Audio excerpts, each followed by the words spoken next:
It's so nice. So this mosque was built in Yuan Dynasty in the 14th century, and it has a significant traditional Chinese architecture style. It's made of wood and bricks, and this is the minaret, which turned out to be a traditional Chinese pagoda.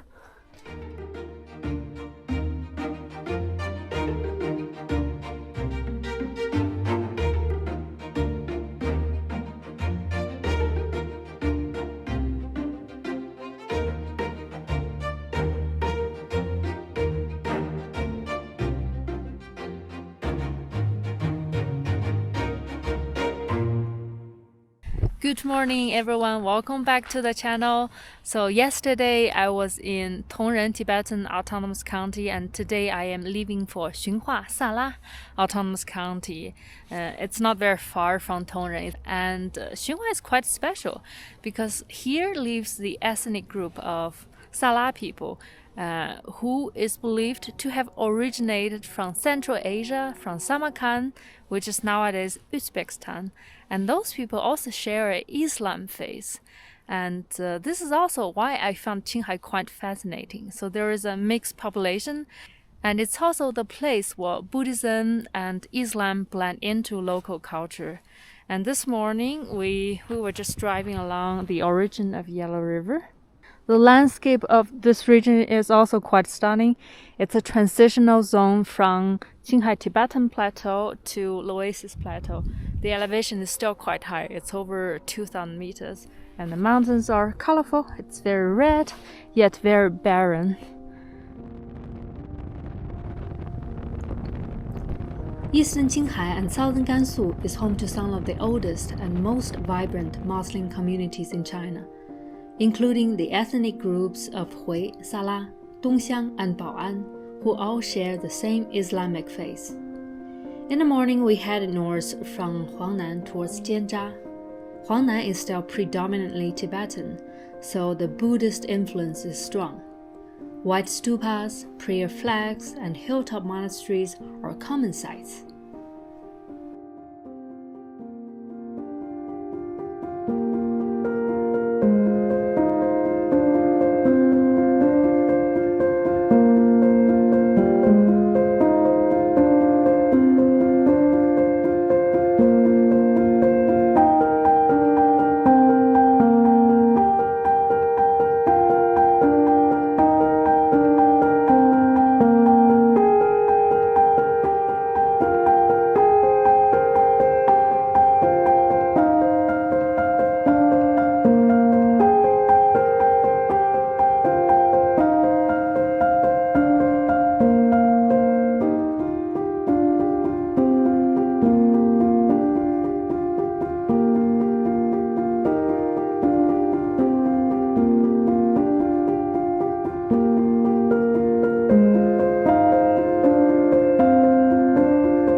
Once we entered Jianzha, we began seeing towering pagoda-like structures in almost every village.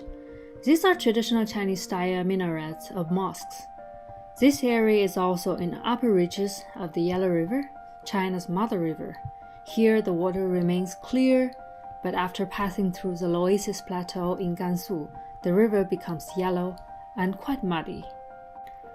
Jianzha is known as the hometown of archery and is also home to a beautiful monastery called Zhihe Monastery, nestled among colorful mountains and cliffs.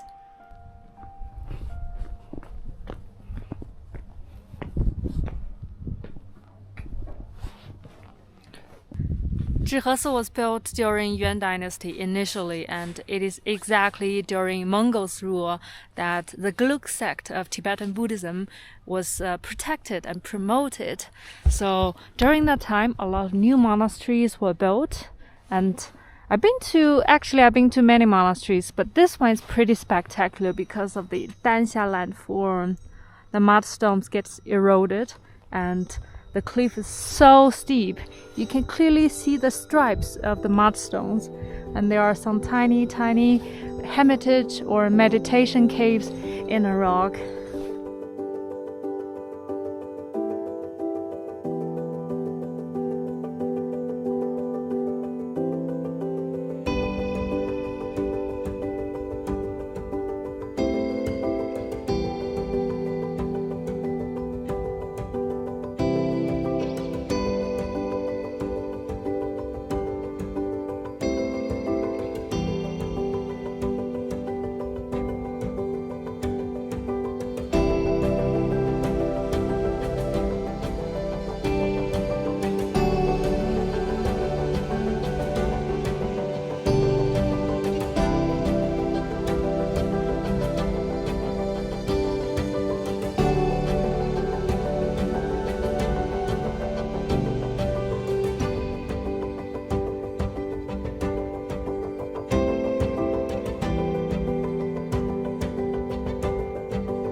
Leaving Zhihe Monastery, we headed east. To the east of Jianzha are Hui Autonomous County and Xunhua Salar Autonomous County, separated by the Yellow River. Next to them is Hui Autonomous Prefecture. Those regions have a huge Islamic community and is a hub of Islamic culture in China, sometimes known as the Mecca of China. Islam was introduced to China during Tang Dynasty by Persian and Arab merchants, and it flourished in Qinghai primarily during the Yuan Dynasty over 600 years ago. The majority of people are Muslim, and the region also has many Asian mosques. Entering Xunhua, I can immediately felt the distinct Islam elements. Many men wear white caps, a common headwear for Muslim men, and every village has a minaret, some tucked away in narrow streets, and I wandered into one by chance.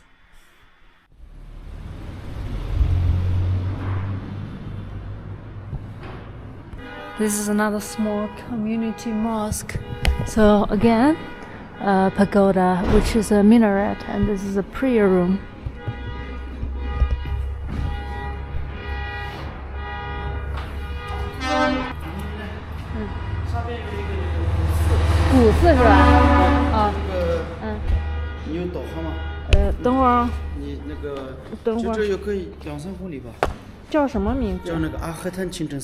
啊，你是那个讲解有行600-700年历史吧？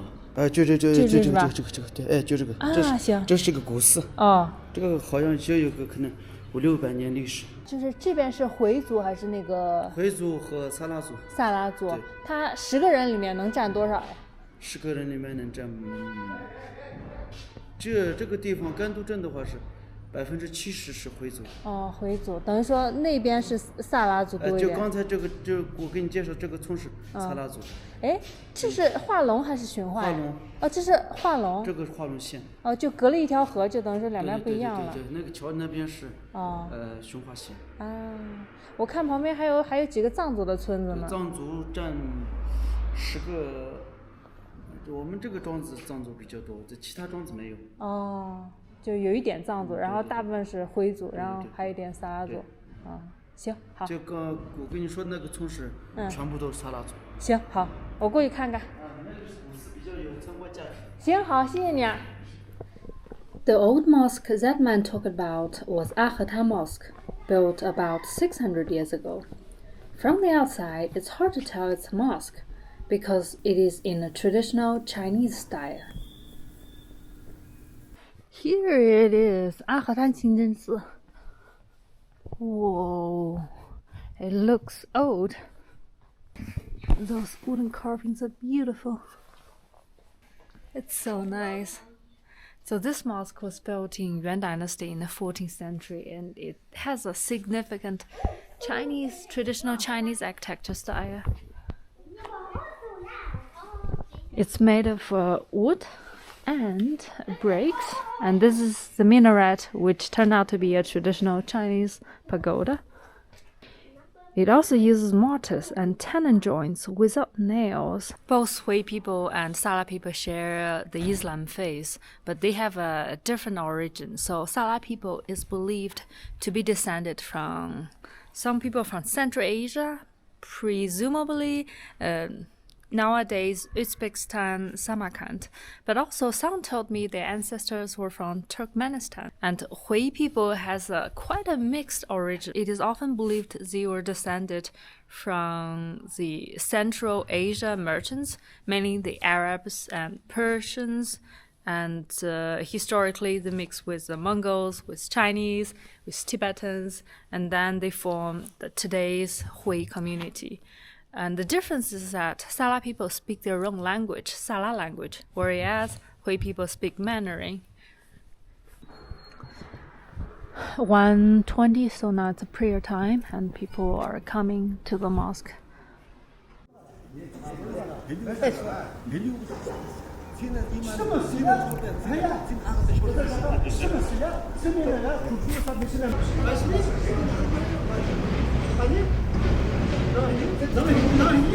There is a handwritten Quran which was believed to be brought by the ancestors of Salar people, and that handwritten Quran is now in this building.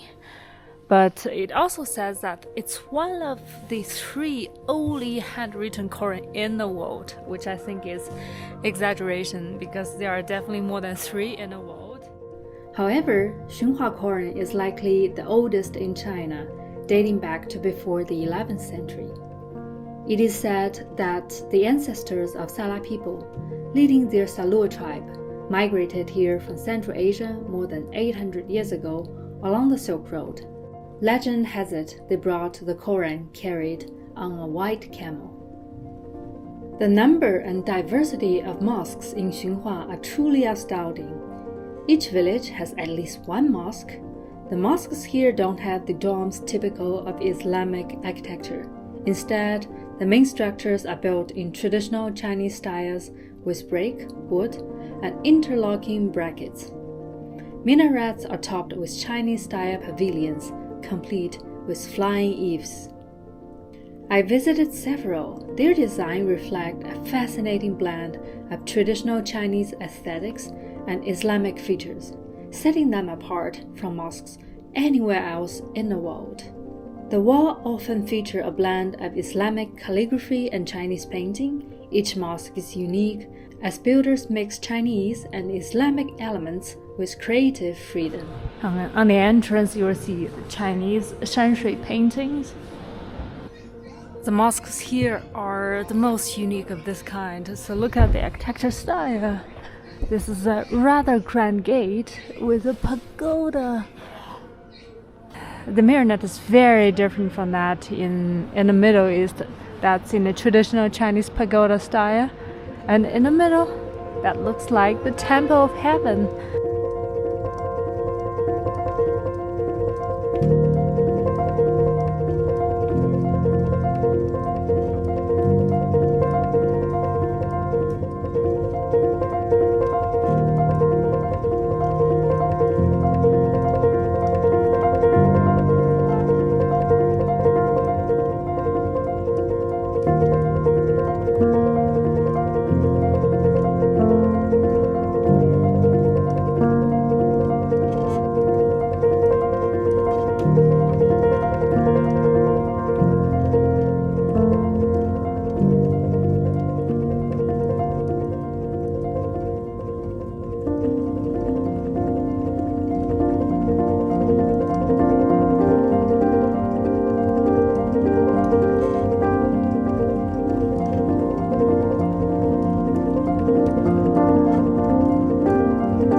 I am at the hotel now and soon I'll be heading to the airport. And to be honest, I feel a little bit regretful because there are so many places I want to visit, yet I had to go this time. So near Xunhua, there is the old residence of the 10th Panchen Lama. There is also the Lajia ruins where you can see the noodles from 4,000 years ago. So it's a birthplace of noodles. And then there is also the Bingling Buddhist temple grottos from more than 1,600 years ago. And if I go south, I reach Henan, Mongolian Autonomous County. So this region is truly a key point on the ancient Silk Road, where different ethnicity, culture, and religion blends together. So thanks so much for watching, and goodbye for now.